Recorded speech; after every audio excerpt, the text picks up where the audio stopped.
جب ہمیں یقین ہے کہ ایک دن ہمارا نام و نشان مٹ جائے گا تو پھر اپنے اندر کیوں انا، تکبر، فرونیت کے بت پال رکھے ہیں اور کیوں مخلوق خدا پر ظلم ڈھا رکھا ہے؟ اگر اللہ کی جنت چاہتے ہو تو اللہ کی مخلوق کی زندگی جہنم بنانا چھوڑ دو۔ اللہ کی مخلوق سے محبت اللہ سے محبت کی دلیل ہے۔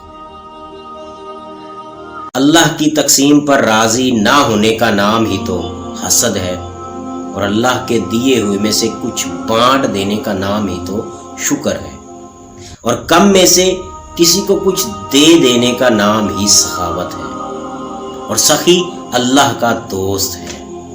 تو کم میں سے کسی کو کچھ دے کر سخاوت کریں اور اللہ کا دوست بن جائیں۔ ایسا کرنے سے آپ کو قلب مطمئنہ حاصل ہو